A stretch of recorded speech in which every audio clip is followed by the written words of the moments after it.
Chapter 24. Young Men as Missionaries. Young men who desire to enter the field as ministers, colporteurs, or canvassers should first receive a suitable degree of mental training, as well as a special preparation for their calling.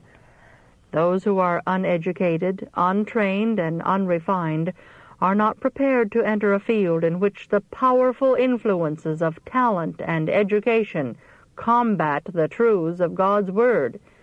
Neither can they successfully meet the strange forms of error, religious and philosophical combined, to expose which requires a knowledge of scientific as well as scriptural truth. Those especially who have the ministry in view should feel the importance of the scriptural method of ministerial training. They should enter heartily into the work, and while they study in the schools, they should learn of the great teacher, the meekness and humility of Christ. A covenant-keeping God has promised that in answer to prayer, His Spirit shall be poured out upon these learners in the school of Christ, that they may become ministers of righteousness. There is a hard work to be done in dislodging error and false doctrine from the head, that Bible truth and Bible religion may find a place in the heart. It was as a means ordained of God to educate young men and women for the various departments of missionary labor that colleges were established among us. It is God's will that they send forth not merely a few, but many laborers. But Satan, determined to overthrow this purpose, has often secured the very ones whom God would qualify for places of usefulness in His work. There are many who would work if urged into service, and who would save their souls by thus working. The church should feel her great responsibility in shutting up the light of truth, and restraining the grace of God within her own narrow limits when money and influence should be freely employed in bringing competent persons into the missionary field. Hundreds of young men should have been preparing to act a part in the work of scattering the seeds of truth beside all waters. We want men who will push the triumphs of the cross, men who will persevere under discouragements and privations, who will have the zeal and resolution and faith that are indispensable in the missionary field. Our churches are called upon to take hold of this work with far greater earnestness than has yet been manifested. Every church should make special provision for the training of its missionaries, thus aiding the fulfillment of the great command, "Go ye into all the world and preach the gospel to every creature." My brethren, we have erred and sinned in attempting too little. There should be more laborers in the foreign missionary field. There are among us those who, without the toil and delay of learning a foreign language, might qualify themselves to proclaim the truth to other nations. In the primitive church, missionaries were miraculously endowed with a knowledge of the languages in which they were called to preach the unsearchable riches of Christ. And if God was willing thus to help His servants then, can we doubt that His blessing will rest upon our efforts to qualify those who naturally possess a knowledge of foreign tongues, and who, with proper encouragement, would bear to their own countrymen the message of truth? We might have had more laborers in foreign missionary fields, had those who entered these fields availed themselves of every talent within their reach. But some have had a disposition to refuse help if it did not come just according to their ideas and plans. And what is the result? If our missionaries were to be removed by sickness or death from their fields of labor, where are the men whom they have educated to fill their places? Not one of our missionaries has secured the cooperation of every available talent. Much time has thus been lost. We rejoice in the good work which has been done in foreign lands, but had different plans of labor been adopted, tenfold, yes, 20-fold, more might have been accomplished, and acceptable offering would have been presented to Jesus and many souls rescued from the bondage of error. Every one who receives the light of truth should be taught to bear the light to others. Our missionaries in foreign lands should gratefully accept every help, every facility offered them. They must be willing to run some risk, to venture something. It is not pleasing to God that we defer present opportunities for doing good in hope of accomplishing a greater work in the future.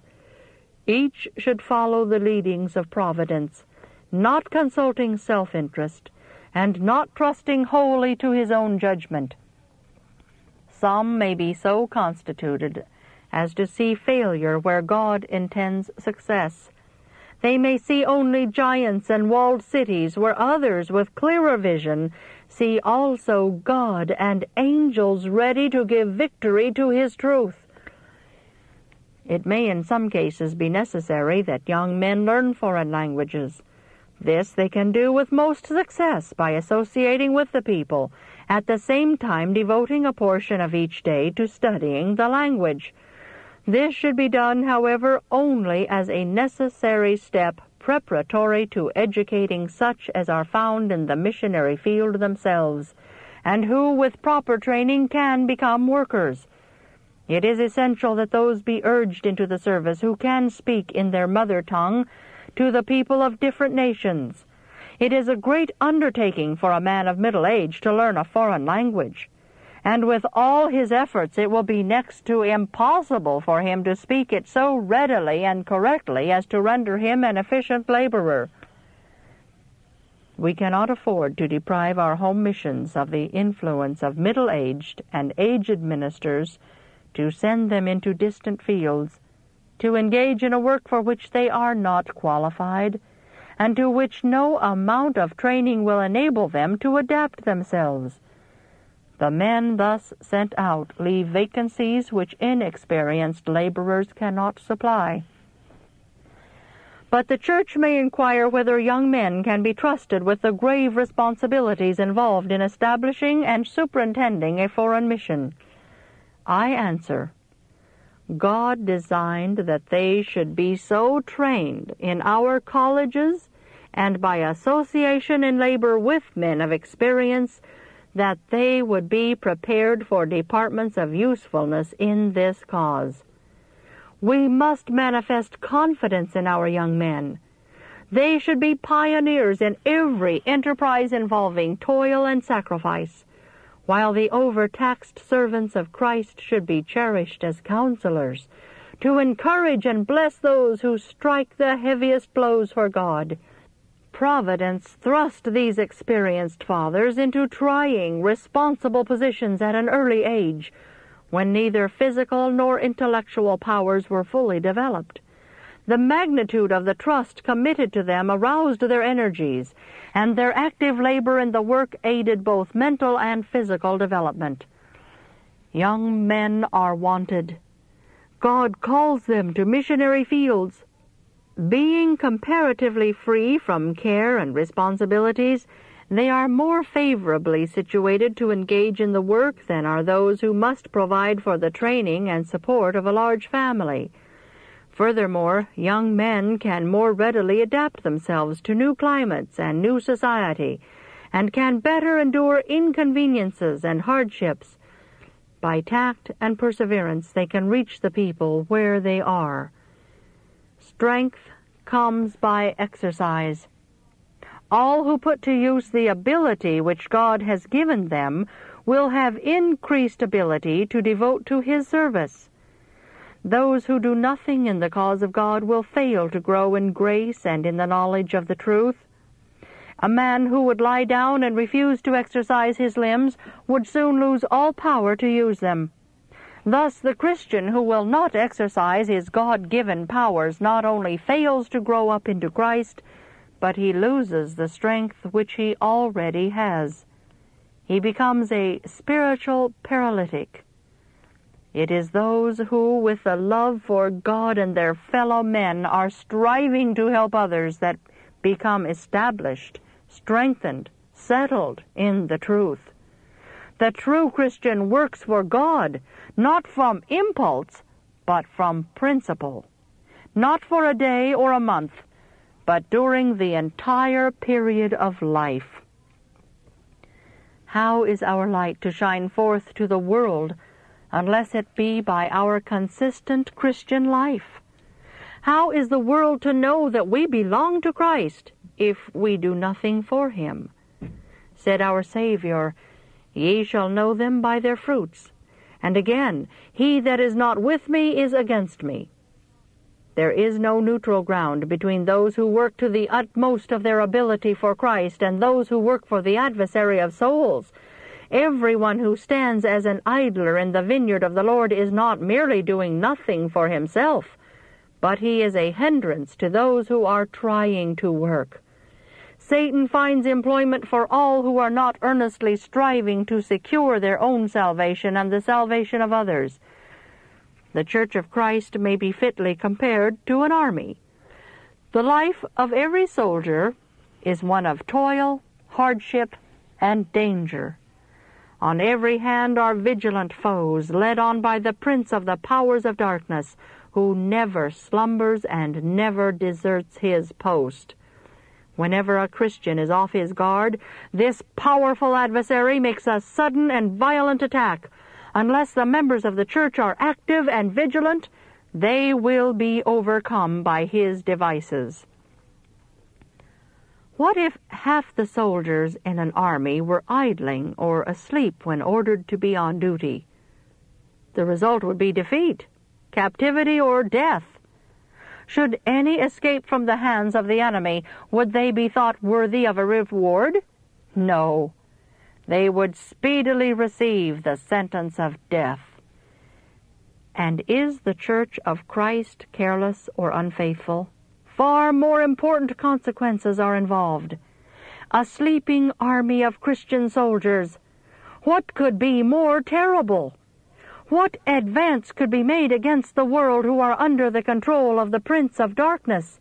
Those who stand back indifferently in the day of battle as though they had no interest and felt no responsibility as to the issue of the contest might better change their course or leave the ranks at once. The Master calls for gospel workers. Who will respond? All who enter the army are not to be generals, captains, sergeants, or even corporals. All have not the care and responsibility of leaders. There is hard work of other kinds to be done. Some must dig trenches and build fortifications. Some are to stand as sentinels, some to carry messages. While there are but few officers, it requires many soldiers to form the rank and file of the army, yet its success depends upon the fidelity of every soldier. One man's cowardice or treachery may bring disaster upon the entire army. There is earnest work to be done by us individually if we would fight the good fight of faith. Eternal interests are at stake. We must put on the whole armor of righteousness. We must resist the devil. And we have the sure promise that he will be put to flight.